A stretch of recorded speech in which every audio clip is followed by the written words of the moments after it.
Mitra pamirsa, mangga wilujeng ngadangukeun dongeng urang lajengkeun hanca nu katunda kamari. Pamiti lepat para mitra sadaya pramuda nuju padangong-dangong sareng maung kajajaden. Maung kajajaden eta anu memang para mitra aya awak maung ai beungeut manusa. Dan namina ge dongeng atuh para wargi. Dongeng namina ge dongeng. Mangga urang teraskeun we cenah. Nah, ya kitu namina ge dongeng. Oh, nu kitu mah aya ge mung dina dongeng cenah kitu para mitra. Mangga urang teraskeun hanca dongengna. Judulna Padepokan Sebaraga, rekayasana rayi salira dina bagian ka 38. Para wargi anu mulya, sedengkeun ari maung kajajaden katempo bangun nu kacida ambekeunana. Akhar saminang sukuna kokoer kana taneuh, sedengkeun huntuna katempo ka kerot da puguh beungeut jalma teh. Jajaka dengekeun ku andika. Kaula salaku nu ngapukeun ieu patempatan. Tangtu bakal ngajaga patempatan ieu tina gangguanna jalma-jalma sejen ka asup andika. Andika maksa tangtu kaula nyieun tindakan ka andika. Andika tangtu bakal dipaehan ku kaula ayeuna kene. Ceuk eta maung teh eleh galaku pramuda. Jadi andika terek ngahalangan kana paniatan kaula. Heug bae. Ari memang bisa mengahalangan ka kaula. Tapi sabalikna kaula ge tangtu bakal nina ka andika. Saha wae nu ngahalangan kana pamaksudan kaula, kaasup andika pisan tangtu ku kaula ditindak deui. Ceuk pramuda deui. Kawas nama eta maung kajajaden teh ngarasa nafsu. Celeng we luncat muru pramuda. Dua suku kahareup disiapkeun pikeun ngarweg beungeut pramuda. Bedak pramuda nangkarak pengkang nyingkahan serangan dua suku maung kajajaden. Kurentel awak pramuda ngakurentel tuluy nangtung deui manco ka maung kajajaden. Harita para mitra pramuda beuki ningkatkeun kawaspadaan lantaran serangan tadi teh meh-mehan teu bisa dihindarkeun da puguh teu nyangka jeung cepet nakeran. Teu lila jeleng eta maung kajajaden teh luncat muru pramuda. Jeleng pramuda ngagajeleng nyingkahan eta serangan maung kajajaden. Tapi aneh si maung gancang pisan malikeun awakna sarta tuluy luncat muru awak pramuda. Pramuda reuwas lantaran teu nyangka eta maung bisa ngamigawe gerakan nu kacida cepetna. Jeleng pramuda ngagajeleng deui ngan telat lantaran leungeun kabeunangan ku kuku maung. Berbaya tina leungeunna pramuda, harita teh urut kuku maung teh kaluar getih. Pramuda nyengir nahan kanyeri, maung kajajaden malah beuki galak kawasna. Tuluy luncat nyerang deui pramuda. Akhirna pramuda tuluy digempur ku serangan kuku-kuku maung. Pohara ngarasa ripuh napikeun pramuda, sarta karasa leuwih ripuh batan ngalawan buhaya nu tadi. Sababaraha kali dirina kabeunangan ku kuku maung, atuh puguh getih geus pating berbaya ti ditu ti dieu. Tapi pruma pramuda usaha pikeun ngalayanan pangawasa eta maung kajajaden teh. Akhirna dina hiji kasempetan nu hade, jebet pramuda bisa males nyerang najong eta maung. Kurentel eta maung ngakurentel bari ngagaur. Taksiran ngarasa nyeri lantaran tajongan pramuda. Lain tajongan biasa para mitra, tapi tajongan nu geus ikut tanaga simpenan nu cukup rosa. Sabot maung cicing teh pramuda gancang ngawangun kuda-kuda sajajar. Dirina nya tarek ngawatek ajian-ajian tatar simpai. Gancang pramuda ngarapal ajianana. Bareng jeung beresna pramuda ngarapal ajianana. Ajian tatar simpai teh. Si maung kajajaden hudang deui tuluy luncat nyerang ka pramuda. Sedengkeun pramuda geus siap pikeun nyiapkeun ku ajianana gancang. Ngadorongkeun dampaleungeun katuhu ka lebah maung. Sor. Tina dampaleungeun pramuda kaluar sinar koneng, kemas sinangling, muru kana lebah maung. Celebet keuna pisan. Gaur harita maung teh ngagaur. Tuluy ngagubrag, tapi aneh lantaran bet eta maung hudang deui. Teu sakara-kara sok padahal maapana nurutkeun pangalaman, taya nu mangga pulia. mun kakeunaan ku eta ajian, tapi ieu maung bet bangun umi banda hiji kakuatan nu rohaka. Tapi Pramuda teu ipis pangharepan, dirina tuluy-tuluyan nyerang eta maung kajajaden ku ajianana sababaraha kali. Maung kabeunangan ku eta ajian nu akhirna blug eta maung ragrag bari gogorentelan. Awakna robah bangun tutung. Pramuda ngabedega bari mencrong ka sakadang maung nuker gugulingan. Bari tuluy gagauran. Akhirna eta maung kajajaden jempe. Pramuda tacan wani ngadeuketan eta maung lantaran bisi ngabomohan. Tapi sanggeus gede kayakinan yen eta maung teh paeh, kakara Pramuda ngalengkah ngadeuketan. Tacan ge anyo geus peledung tina awak maung kaluar haseup ipis. Beuki lila beuki kandel. Akhirna les sakadang maung ngiles. Bareng jeung ngilesna haseup tadi, Pramuda rarat-reret lantaran ngarasa heran. Bet wujud maung teh leungit teu pupuguh ilang tanpa karana, tapi keur kitu ngong kadenge aya sora nu cumarita. Hei Pramuda, kaula sabarna nyaho pisan kana tujuan anjeun. Kaula nganuhunkeun pisan kana jasa anjeun geus nulungan kaula Pramuda. Ceuk hiji sora. Pramuda rarat-reret neangan nu nyoara, tapi teu kapanggih pok Pramuda cumarita bari tumanya. Nu nyoara, saha anjeun jeung naon sababna pangna anjeun jojo nganuhunkeun ka diri kaula? Lantaran kaula geus nulungan Andika. Da kaula mah boro-boro nulungan ka anjeun panggih ge acan? Ceuk Pramuda. Sabenerna kaula nu tadi tarung jeung Andika. Sabenerna geus lila kaula nungguan jalma nu bisa nulungan diri kaula. Ayeuna datang pisan diri anjeun nu nulungan kaula. Kaula nganuhunkeun pisan ka diri anjeun Pramuda. Ceuk eta sora keukeuh nganuhunkeun ka Pramuda. Ke heula. Kaula mah tetep teu ngarti ya. Ka mana sabenerna tujuan caritaan Andika teh? Jeung naon sabenerna pitulung kaula ka Andika teh? Ceuk Pramuda. Beuki teu ngarti lantaran dirina tetep nulungan cenah. Padahal pangrasana Pramuda mah teu pernah nulungan jalma. Anjeun tang tumuanya ho. Naon sabenerna pitulung Andika ka kaula Pramuda? Aku kaula dibejakeun ka Andika. Kaula sabarna geus lila hayang pae. Lantaran umur kaula geus ratusan taun. Turtanya ngasiksa nu kacida beratna. Nyatana dina wujud maung beungeut manusia. Kaula ge sabenerna mah manusia cara anjeun. Ngauran kaula Simba Urangga. Kaula salah saurang senopati ti kerajaan Pajajaran nu harita dirajaan ku Prabu Siliwangi. Kaula lumpat sarta cicing di tempat lantaran waktu harita. Anak Prabu Siliwangi nu Raden ngaranna Raden Arya Kian Santang ngamuk di nagara lantaran Prabu Siliwangi embung diajak ngagem agama Islam. Akhirna kerajaan Pajajaran Raden Kian Santang disulap jadi leuweung geledegan. Sarta sakabeh rahayat teu arasup agama Islam kabeh robah wujud jadi maung. Kaasup diri kaula.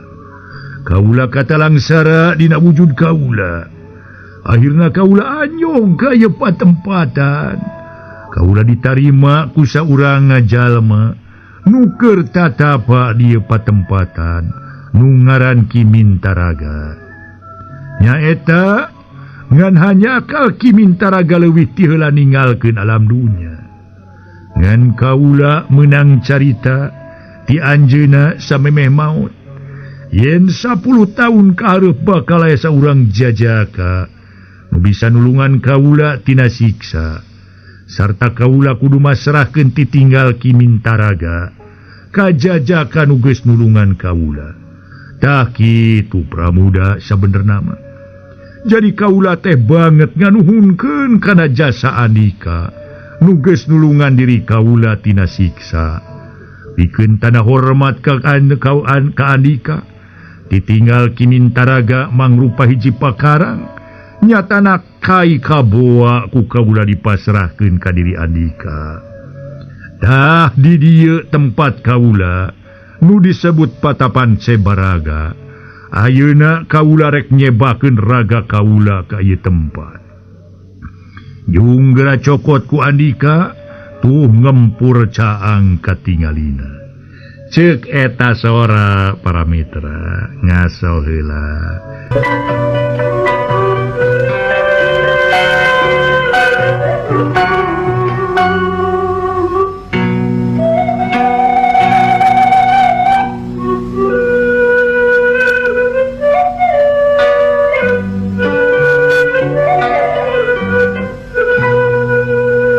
Para mitra pamiarsa nu sami-sami ngabandungan ye dongeng. Kumaha atuh Pramuda sabada ngadenge eta carita. Sajongjongan mah Pramuda ngahuleng saeneng-eneng. Bangun teu percaya kana eta dedengeanana. Sokomo eta sora nu ngakukeun yen dirina ngarupakeun salah saurang senopati ti Karajaan Pajajaran. Ngarupakeun senopati ti Prabu Siliwangi. Sok padahal apan dirina ge nyaho cenah. Ari Karajaan Pajajaran teh dina caritana tur ayana ge ratusan taun kaliwat. Tapi naha dirina bet diparengkeun panggih jeung saurang senopati ti Karajaan Pajajaran. Tapi sok sanajan kitu teu dipake pikiran teuing. Lantaran ceuk pamikirna tayaha nu mustahil pikeun Allah mah. Meureun mana kitu ge kersaning Allah senapati Karajaan Pajajaran masih kene aya nu hirup. Pramuda tuluy ngalengkah nu ceuk ka harita teh. Ceuk sora nu kadenge madirina di pasrahan pakarang titinggal Kimintaraga ngarupakeun kai kaboa. Beuki jero beuki caang bae akhirna breh teh horeng. Nyata nu caang teh nyatana hiji cahaya nu kaluar tina kai. Pramuda mencerong kana kai nu ngaluarkeun cahaya ngebrak. Dina pikirna gede kayakinan tangtu ieu kai teh nu dimaksud ditinggal Kimintaraga teh. Pramuda tuluy ngalengkah ngadeuketan eta kai nu nangtung. Leungeuna ngarongkong maksud rek nyokot kai. Tapi jengkang Pramuda ngajengkang bangun aya nu ngadorongkeun. Pramuda reuwas harita para mitra. Tapi gancang hudang deui tuluy mencerong kana eta kai. Harita teh rongkong deui leungeuna Pramuda ngarongkong cara tadi. Bari dirina ngajengkang ka tukang, huleng Pramuda teh ngahuleng. Lantaran teu ngarti kana eta kajadian. Akhirna dirina mutuskeun rek musirkeun tanaga batin pikeun nyokot eta kai. Tanaga batin Pramuda dipusirkeun meh sagemblengna pikeun nyokot eta kai kaboa. Jimat ditinggal Kimintaraga teh. Sabada musirkeun tanagana, Pramuda ngalengkahkeun deui suku ngadeuketan eta kai kaboa. Nu masih keneh nangtung kalawan ngaluarkeun cahaya nu ngebrak. Sajongjongan mah dipencrong we eta kai teh. Tapi teu lila ragamang leungeuna ngaragamang deui rek nyokot kai teh. Tapi aneh deui bae. Jengkang Pramuda ngajengkang deui bae. Malah leuwih tarik ngajengkang nabatan tadi. Asa aya kakuatan nu nembag kana awakna. Sirahna karasa nyeri lantaran neunggar kana taneuh. Ngageledug kana taneuh. Korejat gek Pramuda diuk tuluy ngahuleng. Bari mencerong kana eta kai kaboa nu masih keneh nangtung teu obah-obah tina tempatna. Dirina ngarasa heran naha naon sababna. Bet eta kai teh teu bisa dicokot ku dirina malah nyilakakeun. Pipikiranana museur nyiar akal pikeun nyokot eta kai. Keur jongjon ngahuleng ngong deui kadenge ku Pramuda. Hiji soratan katinggalan nu kadenge. Sada sora maung kajajade nu tadi. Hei Pramuda, anjeun moal bisa nyokot jeung nyangking eta kai kaboa. Lamun saacana ajeun mibana 5 jurus kali musada. Warisan ti Kimintaraga percuma. Najan anjeun ngagunakeun tanaga batin ge lantaran tetep moal kacokot. Samalah beuki gede anjeun ngaluarkeun tanaga batin, bakal beuki tarik anjeun kajengkangkeun. Bisa-bisa anjeun cilaka ku pola sorangan. Geraprak teleman heula 5 jurus kalimusada. Pikeun nyokot eta kai titinggal ki Mintaraga. Eta jurus kabeh ditulis dina batu nu aya hareupeun anjeun. Sakitu ti kaula. Heuku kaula ditinggalkeun lantaran kaula geus beda alam jeung Anika ayeuna mah. Ceuk eta sora nu kadenge nama sora Kisimba Urangga anu ngaku senopati kerajaan Pajajaran teh. Sabada ngadenge eta sora mah Pramuda ngarasa bungangang bunga hate. Jungnang tung harita teh. Tuluy mencerong ka hareup nu tetela di hareupeun manehna teh. Katempo aya 5 batu galalede. Pramuda ngalengkah ngadeuketan eta batu. Namun ngaso heula para mitra sadaya, ngaso heula ngaso.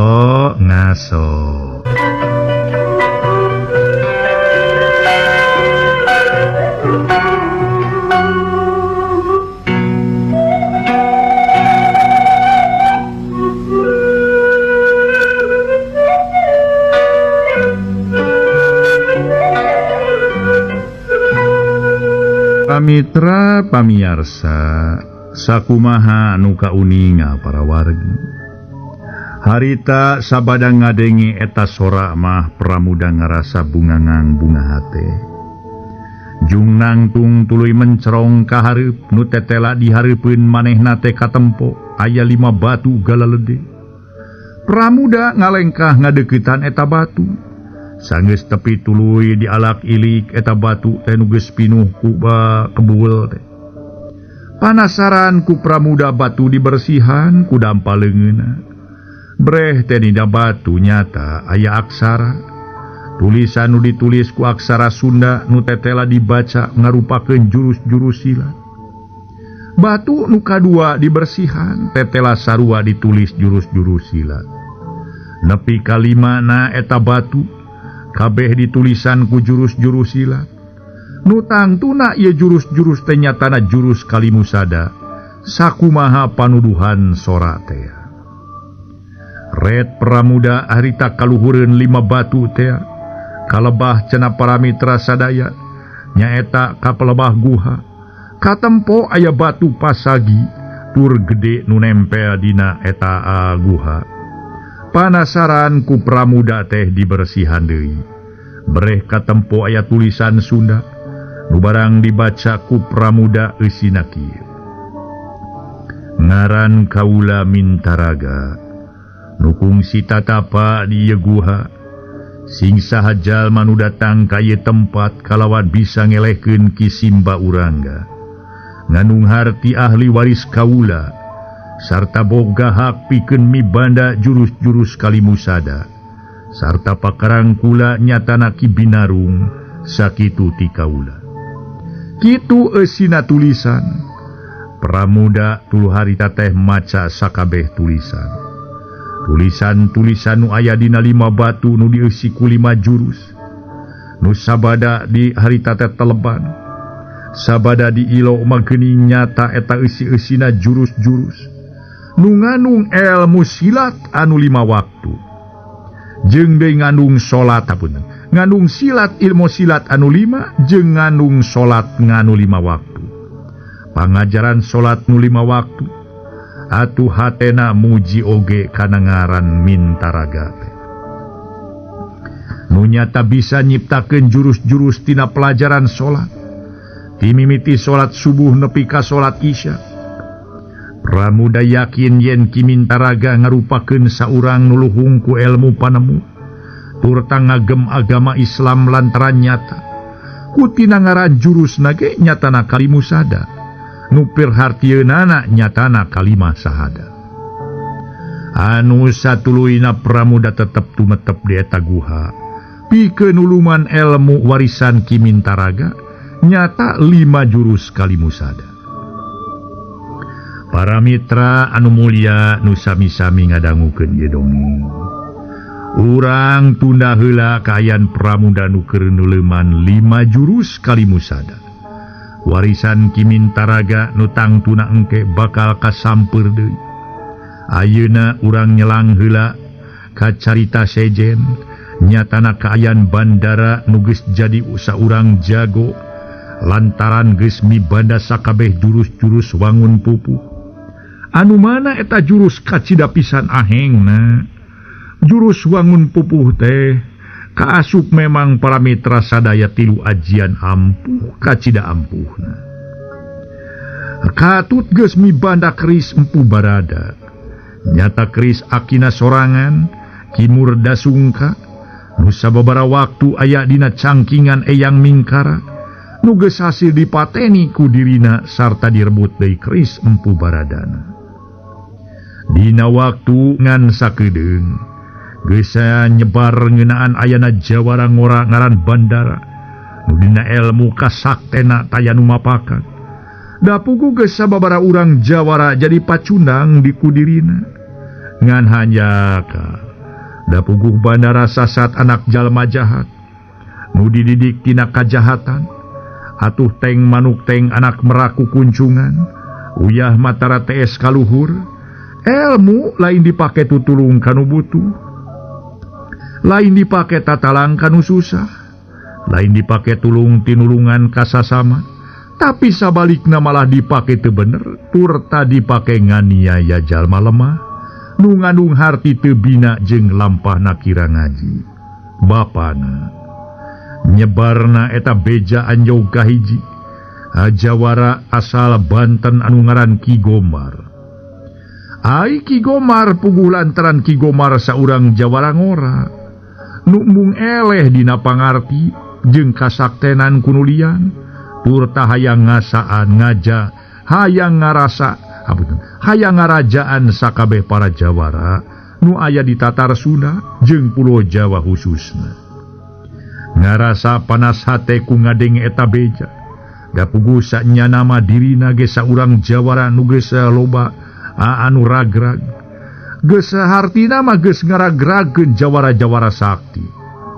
Loba kacida jawara-jawara nu geus jadi patalukan dirina. Ngaso heula para mitra sadaya.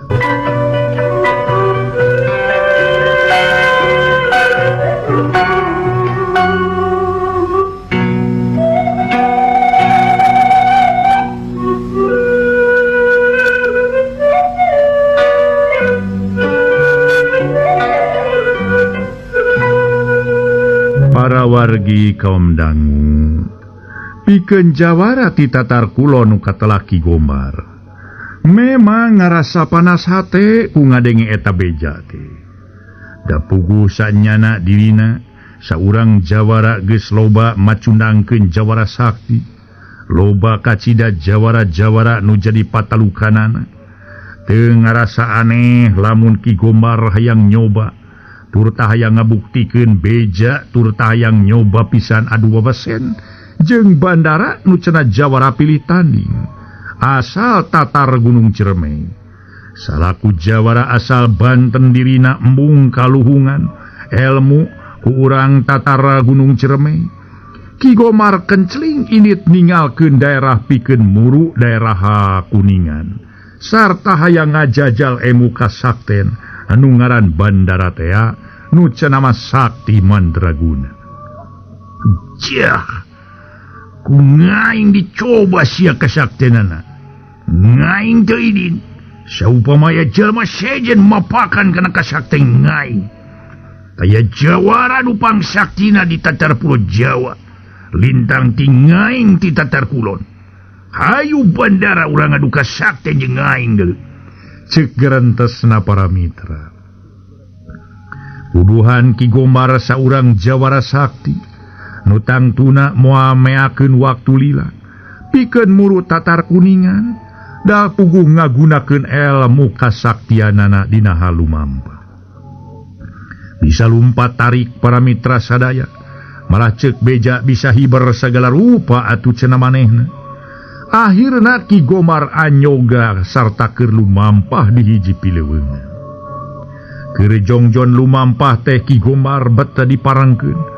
Nempo saurang jajaka kasep tur tadina pakaian jawara. Geus gede sangkaan. Yen eta jajaka tangtuna Ki Bandara teh, da puguh cenah Ki Bandara teh jawara ngora tur takasep. Sedengkeun si jajaka nu keur ngadondiuk teh jongjon we. Bangun teu boga rasa curiga yen keur nyamperkeun saurang jawara tur taboga niat binasa.